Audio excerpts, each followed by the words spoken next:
Good morning साथियों, Saraswati career point में आप सभी का स्वागत है। डेली करंट अफेयर्स हमारा डेली सीरीज। मुझे उम्मीद है कि आप लोगों को अच्छा लग रहा होगा और आपकी तैयारी भी बेहतर हो रही होगी। चलिए शुरू करते हैं आज का करंट अफेयर। उससे पहले चैनल को लाइक कीजिएगा, शेयर कीजिएगा अपने दोस्तों को और उन्हें भी चैनल से जुड़ने के लिए रिकमेंड कीजिएगा। ठीक है, चलिए आज का प्रश्न लेते हैं।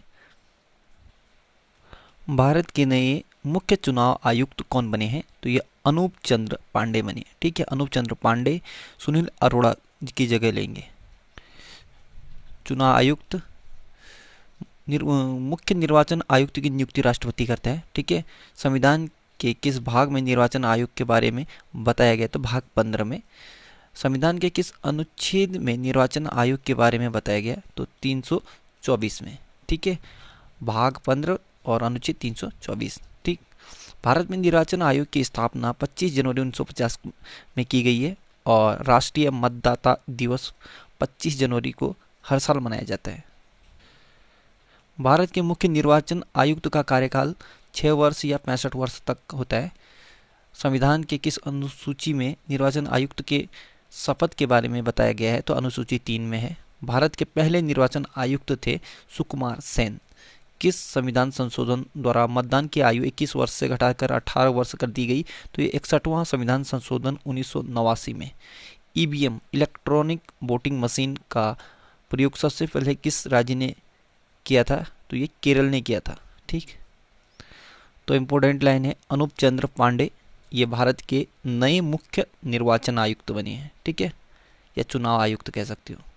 इससे पहले सुनील अरोड़ा थे।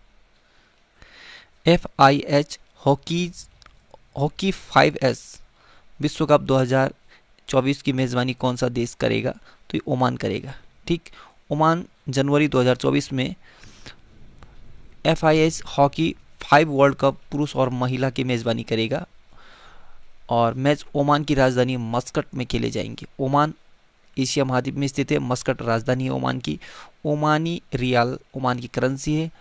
कबूस बिन सईद अल सईद ओमान के राष्ट्रपति हैं। टॉप 5 प्रतियोगिता देखें तो 2023 में होने वाला हिंद महासागरीय द्वीपीय खेल ये मेडागास्कर में होगा। 2023 ICC पुरुष क्रिकेट वर्ल्ड कप भारत में होगा। 2024 में होने वाला 24वां शीतकालीन ओलंपिक बीजिंग चीन में होगा। 2022 ICC पुरुष under 19 cricket world cup West Indies में होगा और रग्बी विश्व कप 2023 का आयोजन फ्रांस देश में होगा। ठीक, ये इंपॉर्टेंट लाइन है, सारी याद। स्वदेश निर्मित ALH Mk3 हेलीकॉप्टरों को भारतीय नौसेना में शामिल किया गया है। इसे किसके द्वारा विकसित किया गया है? तो ये HAL द्वारा। ठीक है, ALH Mk3 ALH advanced light helicopter. ALH का फुल फॉर्म है एडवांस लाइट हेलीकॉप्टर। ठीक है, यह भारत का एक स्वदेशी हेलीकॉप्टर है। इसका निर्माण सरकारी कंपनी हिंदुस्तान एरोनॉटिक्स लिमिटेड यानी HAL द्वारा किया गया है। इस हेलीकॉप्टर में अत्याधुनिक सर्विलांस रडार और इलेक्ट्रो ऑप्टिकल उपकरण लगे हुए हैं, जिससे यह दिन रात लंबी दूरी तक खोज व बचाव कार्य करने में सक्षम है। 7 जून 2021 को भारतीय नौसेना ने 3 स्वदेशी advance light helicopters ALH mark पढ़ते हैं इसे। ठीक है, ALH Mk3 शामिल किया है। ALH Mk3 शामिल किया गया है। ठीक है, इन हेलीकॉप्टरों का उपयोग समुद्री टोही और तटीय सुरक्षा के लिए किया जाएगा। HAL यानी हाल हिंदुस्तान एरोनॉटिक्स लिमिटेड 23 दिसंबर 1940 को स्थापना हुआ था। मुख्यालय बंगलुरु कर्नाटक में। R Madhavan chairman and MD हैं। S इनवाशेखर को किस देश में भारतीय उच्चायुक्त नियुक्त किया गया है? तो ये पापुआ न्यू गिनी में। ठीक है, भारतीय विदेश सेवा IFS के अधिकारी S इनवाशेखर को पापुआ न्यू गिनी में भारत का नया उच्चायुक्त नियुक्त किया गया है। पापुआ न्यू गिनी, इसकी राजधानी है port Moresby. Papua New Guinea की करेंसी का नाम है पापुआ न्यू गिनी किना और पापुआ न्यू गिनी के प्रधानमंत्री हैं James Marape. Papua New Guinea की सबसे लंबी नदी है सेपिक नदी। विश्व प्रत्यायन दिवस या वर्ल्ड एक्रेडिटेशन डे कब मनाया गया? तो ये 9 जून को मनाया गया। हर साल 9 जून को विश्व स्तर पर विश्व प्रत्यायन दिवस यानी WAD व्यापार और अर्थव्यवस्था में मान्यता की भूमिका को उजागर करने और बढ़ावा देने के लिए मनाया जाता है। विश्व प्रत्यायन दिवस 2021 का थीम है accreditation supporting the implementation of the sustainable development goals यानी SDGs। ठीक, टॉप 10 कुछ महत्वपूर्ण दिवस देखें तो महाराष्ट्र दिवस 1 मई, अंतर्राष्ट्रीय मजदूर दिवस 1 मई। इस बार का थीम था maintaining safety and security at the work place. बाहर बहुत बारिश हो रही है इसलिए कुछ आवाज़ें आएंगी, तो कोई नहीं, हमें पढ़ना है। अंतर्राष्ट्रीय खगोल विज्ञान दिवस 2 मई को मनाया जाता है। विश्व प्रेस दिवस, प्रेस स्वतंत्रता दिवस तो वर्ल्ड प्रेस फ्रीडम डे 3 मई को। थीम था information as a public goods. ठीक है, information as the public good. Gujarat दिवस ये 1 मई को मनाया जाता है। विश्व हास्य दिवस या वर्ल्ड लाफ्टर डे तो ये 2 मई को। विश्व अस्थमा दिवस 4 मई को। थीम था अनकवरिंग अस्थमा मिसकॉन्सेप्शंस। ठीक, अंतर्राष्ट्रीय अग्निशमन या अग्नि मिशन कहते हैं इसे, तो अग्निशमन दिवस 4 मई को। ठीक है, विश्व हाथ स्वच्छता दिवस वर्ल्ड हैंड हाइजीन डे 5 मई को मनाया जाता। थीम था इस बार का seconds save life, second save life clean your hands. अंतर्राष्ट्रीय दाई दिवस या international day of the midwife 5 मई को मनाया जाता है। थीम था follow the data invest in midwives. विश्व स्वास्थ्य संगठन ने सिनोवेक कोविड-19 वैक्सीन के वैश्विक उपयोग को मंजूरी दे दी है। इस वैक्सीन को किस देश ने विकसित किया है? तो चीन ने। ठीक है, सिनोवेक वैक्सीन को चीन की pharma company Sinovac biotech limited ने विकसित किया है और विश्व स्वास्थ्य संगठन ने सिनोवेक कोरोनावैक की कोविड-19 वैक्सीन को आपातकालीन उपयोग के लिए मंजूरी प्रदान कर दी है। यह वैक्सीन 18 साल से ऊपर उम्र के लोगों को दी जाएगी। चीन एशिया महाद्वीप में स्थित राजधानी बीजिंग, करेंसी है रेनमिनबी या युआन और राष्ट्रपति हैं शी जिनपिंग। चीन और भारत के बीच इंटरनेशनल बॉर्डर लाइन का नाम है मैकमोहन रेखा। चीन की सबसे लंबी नदी है यांगत्से नदी जो 6300 किलोमीटर लंबी है और ये एशिया की सबसे लंबी नदी है। कागजी मुद्रा जारी करने वाला विश्व का पहला देश चीन है। किस देश की सीमा सबसे ज़्यादा देशों के साथ लगती है? तो ये चीन की 14 देशों के साथ। कहीं कहीं पे आपको ये 13 देश भी आएगा। ठीक, सुरक्षित हम सुरक्षित तुम अभियान को किसने लॉन्च किया है? तो ये नीति आयोग और पिरामल फाउंडेशन द्वारा। ठीक है, संयुक्त रूप से नीति आयोग और पिरामल फाउंडेशन ने 112 महत्वाकांक्षी जिलों में सुरक्षित हम सुरक्षित तुम अभियान की शुरुआत की है, जिससे जिला प्रशासन को कोविड-19 के ऐसे मरीजों को होम केयर सहायता उपलब्ध कराने में सहयोग मिल सके जो बिना लक्षण वाले या हल्के लक्षण वाले हैं। टॉप 10 देखें तो मध्य प्रदेश की सरकार ने शिशु मृत्यु दर को कम करने के लिए सांस अभियान को शुरू किया है। इलेक्ट्रिक वाहनों को बढ़ावा देने के लिए दिल्ली की सरकार ने स्विच दिल्ली अभियान शुरू किया है। पल्स पोलियो अभियान 2021 को रामनाथ कोविंद ने, ये हमारे राष्ट्रपति हैं, इन्होंने शुरू किया। सुपोषित माँ अभियान राजस्थान सरकार ने शुरू किया। एक जिला एक शिल्प अभियान मध्य प्रदेश सरकार ने शुरू किया है। नो योर कॉन्स्टिट्यूशन नामक अभियान ये ओम बिरला हमारे लोकसभा अध्यक्ष ने शुरू किया है। गुजरात राज्य की सरकार ने पक्षियों के लिए करुणा अभियान 2021 को लॉन्च किया है। हरित और स्वच्छ ऊर्जा के बारे में जागरूकता फैलाने के लिए सक्षम अभियान को पेट्रोलियम मंत्रालय ने शुरू किया है। मारू गांव कोरोना मुक्त गांव अभियान ये गुजरात सरकार ने शुरू किया है।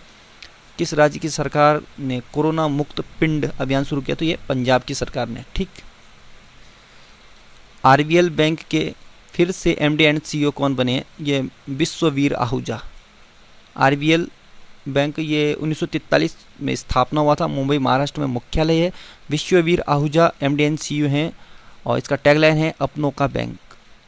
कुछ महत्वपूर्ण बैंकों के एमडी एंड सीईओ के बारे में देखें तो पंजाब नेशनल बैंक के एमडी एंड सीईओ हैं SS Mallikarjun Rao, Axis bank के MD and CEO Amitabh Chaudhary, ICICI bank के MD and CEO Sandeep Bakhshi, HDFC bank के MD and CEO Shashidhar Jagdishan, Canara bank के नए MD and CEO Lingam Venkata Prabhakar. Lost children archive, ठीक है, लॉस्ट चिल्ड्रन आर्चिव नामक उपन्यास को किसने लिखा है? तो ये वेलेरिया लुइस सेली ने लिखा। वेलेरिया लुइस सेली ने लॉस्ट चिल्ड्रन आर्चिव ये उपन्यास लिखा है, ठीक है। मैक्सिको की लेखिका वेलेरिया लुसेली ने अपने उपन्यास लॉस्ट चिल्ड्रन आर्चिव के लिए डबलिन साहित्य पुरस्कार 2021 जीता है, ठीक। किसने? वेलेरिया लुसेली ने। और इसकी जो किताब है लॉस्ट चिल्ड्रन आर्चिव ये उपन्यास है, ठीक है। डबलिन साहित्य पुरस्कार अंग्रेजी में लिखित या अनुवादित उपन्यास को दिया जाता है। The times 50 most desirable movements 2020 की सूची में कौन सी भारतीय अभिनेत्री शीर्ष पर है? तो ये रिया चक्रवर्ती, ठीक है। The times 50 most desirable movement 2020 सूची को जारी किया गया है और इसमें विभिन्न क्षेत्रों में 40 से कम उम्र की महिलाओं को शामिल किया है। टाइम्स मोस्ट डिजायरेबल वुमेन 2020 सूची में रिया चक्रवर्ती ने पहला स्थान प्राप्त किया है। सुशांत सिंह राजपूत के आकस्मिक निधन और उनकी मृत्यु के विवाद के कारण वह पिछले साल अधिकांश समय चर्चा में रही। तो साथियों, आज का करंट अफेयर यहीं पे समाप्त होता है। कुछ स्टैटिक देखें। सू नहर किसको जोड़ती है? तो सुपीरियर झील और ह्यूरन झील को जोड़ती है सू नहर, ठीक है। किस महाद्वीप को उसके काफ़ी बड़े भाग में वर्षा की कमी या कम मात्रा की प्राप्ति के कारण प्यासी भूमि का महाद्वीप कहते हैं? तो ये ऑस्ट्रेलिया को कहते हैं, ठीक। कॉन्टिनेंट ऑफ कंट्रास्टस किसे कहा जाता है? एशिया। कॉन्टिनेंट ऑफ कंट्रास्टस ये एशिया को कहते हैं। कौन से दो महाद्वीप एक दूसरे का दर्पण प्रतिबिंब प्रस्तुत करते हैं? दक्षिण अमेरिका और अफ्रीका। ऑस्ट्रेलिया महाद्वीप का सर्वोच्च पर्वत शिखर है माउंट कोशोस्कू, ठीक। यूरोप की पर्वत श्रृंखला है, तो आल्प्स यूरोप की एक पर्वत श्रृंखला है। जापान की राजधानी टोक्यो किस द्वीप में है? तो ये होन्शु द्वीप में है।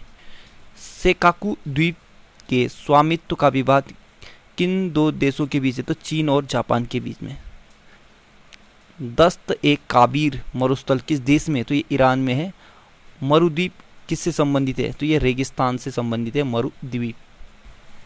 तो साथियों, ये स्ट्रक्चर स्टोरेज मेमोरी का है कंप्यूटर से संबंधित। जैसे कंप्यूटर में दो मेमोरी पार्ट होते हैं, एक प्राइमरी और सेकेंडरी, ठीक है। तो प्राइमरी मेमोरी में आपका रैम और रोम आते हैं, ठीक। और उसमें के भी दो भाग होते हैं। जो रैम होते हैं इसे वोलेटाइल मेमोरी कहते हैं और जो रोम होता है उसे नॉन वोलेटाइल कहते हैं, ठीक। और रैम के अंदर दो प्रकार के रैम होते हैं, एस रैम और डी रैम, ठीक। इसी तरह रोम के अंदर तीन तरह के रोम होते हैं, एक पी रोम, ई रोम और ई पी रोम, ठीक है। तो ये याद कर लेना, कभी पूछ लेता है। और सेकेंडरी मेमोरी के तीन भाग होते हैं, मैग्नेटिक स्टोरेज, ऑप्टिकल स्टोरेज और फ्लैश स्टोरेज।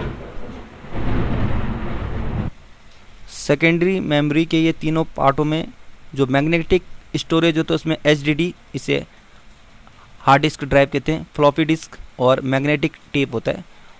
ऑप्टिकल स्टोरेज में सीडी, डीवीडी, ब्लू रे होता है। और फ्लैश स्टोरेज में जो निकाल के लगा के कुछ भी कर सकते हैं, कहीं ले सकते हैं, तो पेन ड्राइव और ये मेमोरी कार्ड्स होते हैं, ठीक। तो ये याद रख लेना। So good luck, have a nice day. आपका दिन शुभ हो, पढ़ते रहिए, मेहनत करते रहिए, सफलता जरूर मिलेगी। थोड़ा बाहरी शोर सुनाई दे रहा होगा क्योंकि बरसात हो रही है और इंद्रदेव बादलों के साथ बरस रहे हैं। चलिए फिर होती है मुलाकातें एक नए सीरीज के साथ। So good luck.